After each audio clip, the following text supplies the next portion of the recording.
नमस्ते, जय हिंद मेरे भाई। स्वागत है आप सभी का आपके अपने इस YouTube channel star studies centre पर। यहाँ पे देखिए भाई, यूपी ट्रिपल एससी पीईटी 2026 को लेकर के एक बड़ी अपडेट आ चुकी है। आप लोग यहाँ पर देख सकते हैं, नोटिस बोर्ड वाला कॉलम है। इस पे जब आप लोग देख रहे हैं तो आज ही का ये बड़ा अपडेट आ चुका है। विज्ञापन संख्या 16 परीक्षा बटा 2026 प्रारंभिक अर्हता परीक्षा। ये देखिए भाई, पेट का नोटिफिकेशन जारी हो चुका है। हमने इस पर कर दिया है क्लिक। कुछ ही देर में ये नोटिफिकेशन हमारे सामने ओपन हो जाएगा। इसके बाद हम लोग एग्जामिनेशन डेट वगैरह देखेंगे, एप्लीकेशन फॉर्म, फीस क्या लगने वाला है, और सबसे बड़ी बात सिलेबस हम लोग देखेंगे। तो यहाँ पर देखिए, ये आपका ऑफिशियल पीडीएफ ओपन हो चुका है। इसको हम अच्छे तरीके से टैबलेट में ओपन कर लेते हैं, फिर एक एक बात पर हम चर्चा करते हैं। तो यहाँ पर देख लीजिए, उत्तर प्रदेश अधीनस्थ सेवा चयन आयोग लखनऊ, पिकअप भवन, तृतीय तल, विभूति खंड, गोमती नगर, लखनऊ का ये आज ही का अपडेट है। देखिए, विज्ञापन के प्रकाशन की तिथि 1 अगस्त 2026 को ये ऑफिशियल जो है अपडेट आ चुका है। ऑनलाइन आवेदन शुल्क जमा करने की प्रारंभिक तिथि जो है आपका 3 अगस्त से जो है फॉर्म भरना शुरू हो जाएगा। सबमिट करने की अंतिम तिथि की बात करें तो आप लोग 1 सितंबर 2026 तक अपना एप्लीकेशन फॉर्म जो है सबमिट कर सकते हैं। शुल्क समायोजन एवं आवेदन में संशोधन की अंतिम तिथि जो होगी आप लोग 8 सितंबर तक कर सकते हैं। तो मोटी मोटा डेट देख लीजिए, आज आपका नोटिफिकेशन आ चुका है। आपका एप्लीकेशन फॉर्म 3 अगस्त 2026 से प्रारंभ हो रहा है, और ये एप्लीकेशन फॉर्म आप 1 सितंबर 2026 तक फिलअप कर सकते हैं। साथ ही साथ संशोधन की जो तिथियां दी गई हैं वो 8 सितंबर 2026 तक दी गई हैं। यहाँ पर देखिए, अब आपको ओटीआर करना होगा। तो सबसे पहले आप लोग ओटीआर कर लीजिएगा। अगर आप नहीं समझ पा रहे हैं तो एक बार कमेंट करिएगा, हम ओटीआर का प्रोसेस आपको बता देंगे। ओटीआर करने के बाद फिर आप अपना एप्लीकेशन फॉर्म पेट के लिए भर सकते हैं। अनिवार्यता देखिए भाई क्या है, तो इसमें एक लाइन में आप लोग सुन लेंगे, यूपी ट्रिपल एससी के अंतर्गत जितनी भी वैकेंसी आएगी सबके लिए पीईटी 2026 देना अनिवार्य रहेगा, जो भी वैकेंसी 2026 के जरिए आएगी। यहाँ पर देखिए भाई, जैसे कुछ लोग फार्मासिस्ट का अभी वैकेंसी आया था तो पेट का एग्जाम नहीं दिए थे, अब उस कारण से फॉर्म अपना फिल नहीं कर पाए, है ना। तो इसमें आप लोग अनिवार्यता वगैरह देख सकते हैं, कौन कौन से पद आएंगे। ये सारी चीजें आप लोग पीडीएफ में टेलीग्राम पर शेयर कर दूंगा, देख लीजिएगा। ऑनलाइन आवेदन हेतु तो आवश्यक निर्देश दिए गए हैं, इसको पढ़ लीजिएगा। तो सबसे पहले 1 टाइम रजिस्ट्रेशन करेंगे, उसके माध्यम से आपका वैलिडेशन होगा, फिर शेष विवरण अंकित किया जाएगा, फिर डिक्लेरेशन होगा। ये सब आप लोग अपना फॉर्म फिल करेंगे। अब इसमें जो मेन बात आती है, हम लोग डायरेक्ट आ जाते हैं कि शुल्क कितना लगेगा। तो देखिए, अगर आप अनरिजर्व कैटेगरी से हैं, सामान्य वर्ग से हैं, तो टोटल आपका 185 रुपए लगेगा। ओबीसी कैटेगरी से हैं तब भी आपका 185 रुपए है। आप एससी कैटेगरी से हैं तो यहाँ पे 95 रुपए है। अनुसूचित जनजाति एसटी से तो है आपका 95 रुपए। बाकी पीडब्ल्यूडी से कैटेगरी से हैं, है ना, दिव्यांगजन हेतु 25 रुपए आवेदन शुल्क के रूप में लिया जाएगा। अब इसमें पढ़ लीजिए, प्रिंट आउट वगैरह ले लीजिएगा। अब हम लोग सीधे जो है आएंगे, अर्हता एलिजिबिलिटी इसकी क्या है। तो आपका 10th क्लास उत्तीर्ण होना चाहिए, या फिर इसके इक्विवेलेंट कोई डिग्री जो कि हाई स्कूल के समकक्ष होती है वो आप पास हो। तो लगभग सभी लोग हाई स्कूल क्या, इंटरमीडिएट और ग्रेजुएशन भी रहते हैं। आयु सीमा की बात की जाए तो उत्तर प्रदेश अधीनस्थ सेवा चयन आयोग द्वारा आयोजित की जाने वाली प्रारंभिक अर्हता परीक्षा 2026 में आवेदन करने हेतु ऐसे अभ्यर्थी पात्र होंगे। देखिए, 1 जुलाई 2026 को न्यूनतम 18 वर्ष की आयु पूर्ण हो जाए और 40 वर्ष से अधिक की आयु ना होने पाए। यानी कि जो गणना किया जा रहा है, ध्यान से देख लेंगे कि 1 जुलाई 2026 से आपका डेट ऑफ बर्थ काउंट किया जाएगा। मिनिमम 18 ईयर्स और मैक्सिमम आपका 40 ईयर्स, है ना। बाकी छूट वगैरह है तो ये आप लोग पढ़ लीजिएगा, जिनको छूट मिल रहा है। आरक्षण की बात जब की जाती है तो ये डेटा दिया गया है, पढ़ लीजिएगा।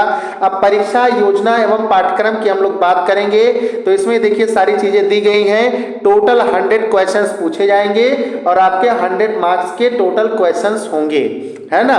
तो इसमें सबसे पहला देखिए, भारतीय इतिहास से पूछा जाएगा। कुल 5 नंबर के 5 प्रश्न इससे होंगे। इसमें सिंधु घाटी की सभ्यता, वैदिक संस्कृति, आगे हम लोग बात करेंगे तो बौद्ध धर्म, इसमें गौतम बुद्ध जीवनी एवं शिक्षाएं हैं। जैन धर्म में महावीर जीवनी एवं शिक्षाएं। मौर्य वंश में सम्राट अशोक को पढ़ना है। गुप्त वंश में समुद्रगुप्त चंद्रगुप्त द्वितीय को पढ़ना है। हर्षवर्धन को पढ़ना है। राजपूत काल को पढ़ना है। सल्तनत काल को पढ़ना है। मुगल साम्राज्य को पढ़ना है। मराठा पढ़ना है। ब्रिटिश राज का अभ्युदय एवं प्रथम स्वतंत्रता संग्राम पढ़ना है 1857 वाला, ये आप लोग जानते हैं। इसके बाद में ब्रिटिश राज का सामाजिक आर्थिक प्रभाव, यहां से 5 नंबर के 5 प्रश्न कुल पूछे जाएंगे। देन दूसरा टॉपिक आपका दिया गया है भारतीय राष्ट्रीय आंदोलन, इंडियन नेशनल मूवमेंट। इसमें देखिए आपका 5 नंबर का 5 प्रश्न पूछा जाएगा, जिसमें स्वाधीनता आंदोलन के प्रारंभिक वर्ष, स्वदेशी तथा सविनय अवज्ञा आंदोलन जिसमें महात्मा गांधी तथा अन्य नेताओं की भूमिका, क्रांतिकारी आंदोलन तथा उग्र राष्ट्रवाद का उदय, विधायी संशोधन तथा ब्रिटिश इंडिया एक्ट 1935 वाला, भारत छोड़ो आंदोलन quit India movement, Azad Hind फौज तथा नेताजी सुभाष चंद्र बोस। ये देखिए यहाँ से 5 नंबर के 5 प्रश्न होंगे। तीसरा टॉपिक आपका देखिए ज्योग्राफी है, इसमें भारत एवं विश्व का भौतिक भूगोल पूछा जाएगा 5 नंबर के 5 प्रश्न, जिसमें नदियां तथा नदियों की घाटी है, भूजल संसाधन है, पर्वत पहाड़ियां तथा हिमनद है, मरुस्थल और शुष्क क्षेत्र है, वन है, फॉरेस्ट है, खनिज संसाधन विशेष करके भारत में है, पूछा जाएगा। इसके बाद में भारत एवं विश्व का राजनैतिक भूगोल भी पूछा जाएगा भैया, है ना। वो कहावत है कि अभी यही नहीं अभी और सुनिए। तो देखिए जलवायु तथा मौसम भी इसमें शामिल है, टाइम जोन भी शामिल है। इसके बाद में जनसांख्यिकीय परिवर्तन तथा प्रवास 5 नंबर के 5 प्रश्न। देन उसके बाद में आपका इंडियन इकोनॉमी से क्वेश्चंस रहेंगे। इसमें देखिए भारतीय अर्थव्यवस्था 1947 से लेकर के 1991 तक, योजना आयोग तथा पंचवर्षीय योजनाएं, मिश्रित अर्थव्यवस्था का विकास, इसमें निजी एवं सार्वजनिक क्षेत्र, हरित क्रांति ग्रीन रिवॉल्यूशन, इसमें दुग्ध विकास एवं ऑपरेशन फ्लड के बारे में पढ़िएगा। और इसी में आपका इकोनॉमी में दिया गया है बैंकों का राष्ट्रीयकरण तथा सुधार, वर्ष 1991 में आर्थिक सुधार तथा उसके बाद की अर्थव्यवस्था, और वर्ष 2014 के पश्चात के आर्थिक सुधार। तो कृषि सुधार हुए, ढांचागत सुधार, श्रम सुधार, आर्थिक सुधार, जीएसटी। अब इसमें देखिए आप लोग सिलेबस देख लीजिए, ये इस साल का है। आगे देखिए 5वां जो है शामिल किया गया है भारतीय संविधान एवं लोक प्रशासन, Indian constitution and public administration. इसमें भारतीय संविधान से देखिए क्या क्या शामिल किया गया।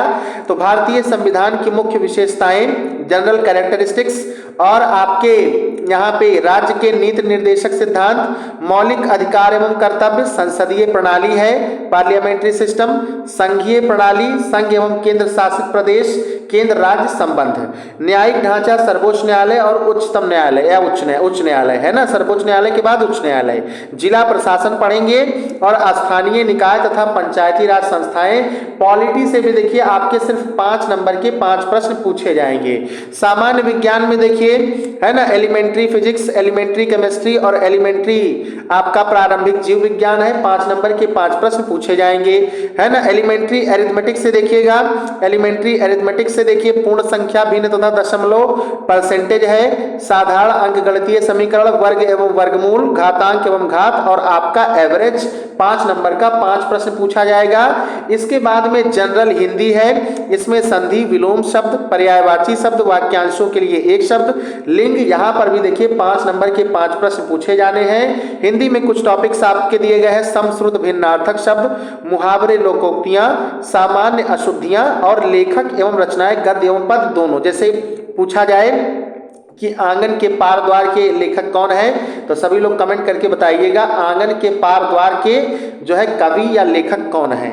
चलिए 9 नंबर पे देखिए सामान्य अंग्रेजी भी आएगा, जनरल इंग्लिश भी इसमें है, अंग्रेजी व्याकरण और आपका अनसीन पैसेज पे आधारित क्वेश्चंस होगा। यहाँ पे 5 नंबर के 5 प्रश्न आपसे पूछे जाएंगे। देन इसके बाद में लॉजिक एंड रीजनिंग भी शामिल किया गया। तो बृहद एवं लघु, क्रम एवं रैंकिंग, संबंध रिलेशन, समूह से भिन्न को अलग करना, कैलेंडर एवं घड़ी, कारण और प्रभाव, कोडिंग डिकोडिंग, संख्या तथा अक्षर, निगमनात्मक तर्क, आबलिक कथन, विश्लेषण, निर्णय। यहाँ पे रीजनिंग में भी जब बात करेंगे तो 5 नंबर के 5 प्रश्न पूछे जाएंगे। करंट अफेयर्स का देखिए वेटेज अच्छा खासा है, 10 नंबर का है, तो ध्यान दीजिएगा सभी लोग। देन उसके बाद में जनरल स्टडीज का है, जनरल अवेयरनेस का है, 10 नंबर का 10 सवाल। तो भारत के पड़ोसी देश नेपाल, चाइना, है ना, देश, राजधानी एवं मुद्रा, भारत के राज्य तथा केंद्र शासित प्रदेश, भारतीय संसद, राज्यसभा, लोकसभा और विधानसभा, विधान परिषद है, राष्ट्रीय एवं अंतर्राष्ट्रीय दिवस है, जैसे अंतर्राष्ट्रीय महिला दिवस कब मनाते हैं, है ना, अंतर्राष्ट्रीय जल दिवस या कह लीजिए वन दिवस कब मनाते हैं, इस प्रकार से। विश्व संगठन एवं उसके मुख्यालय, है ना, WHO का मुख्यालय कहाँ है ना, विश्व बैंक का मुख्यालय कहाँ है, इस तरह से। भारतीय पर्यटन स्थल है, भारत की कला एवं संस्कृति, भारत एवं विश्व के खेल, भारतीय अनुसंधान संगठन जैसे इसरो हो गया, प्रसिद्ध पुस्तकें एवं लेखक जैसे आपका हार्ट लैम्प हो गया, है ना। उसके बाद में जलवायु परिवर्तन एवं पर्यावरण। तो यहाँ पर देखिए 10 नंबर के 10 प्रश्न पूछे जाएंगे। आगे चलेंगे हम लोग देखेंगे 13वां टॉपिक आपका, तो हिंदी का जो है विवेचना एवं विश्लेषण रहेगा। 2 गद्यांश दिए जाएंगे, प्रत्येक पर 5 प्रश्न, यानी कि गद्यांश पर 5 प्रश्न और पद्यांश पर भी आपका 5 प्रश्न है। यहाँ पे समझिएगा अपठित हिंदी गद्यांश का विवेचन, तो इसमें 5-5 प्रश्न आएंगे 2 गद्यांश के लिए, है ना, 2 गद्यांश ही रहेगा, पद्यांश नहीं रहेगा। तो इसमें देखिए 10 नंबर का 10 सवाल हो गया इस प्रकार से। फिर ग्राफ की व्याख्या एवं विश्लेषण दिया गया है, तो ग्राफ की व्याख्या एवं विश्लेषण आपका 2 ग्राफ रहेगा, 5-5 नंबर का, 10 नंबर का 10 सवाल हो गया, है ना, इस प्रकार से यहाँ समझिए। तालिका की व्याख्या एवं विश्लेषण, यहाँ पे आपका 2 टेबल दिया रहेगा, एक टेबल से 5 प्रश्न और दूसरे टेबल से 5 प्रश्न, इस तरह से 10 टेबल आपको यहाँ पे 2 ही टेबल मिलेंगे, दोनों से ही 10 सवाल मिल जाएंगे 10 नंबर के। तो यहाँ पर समझिए आप लोग ध्यान से कि इतना तो आप लोगों को जमकर तैयारी करना है। कहाँ से? पॉइंट नंबर 11 से 10 नंबर का 10 सवाल, सामान्य जागरूकता पॉइंट नंबर 12 से 10 नंबर का 10 सवाल 20 हो गया भैया। उसके बाद में 13 नंबर से देखिए आपका 10 नंबर का 10 सवाल 30, ग्राफ की व्याख्या देखिए 40 और तालिका की व्याख्या देखिए 50, है ना।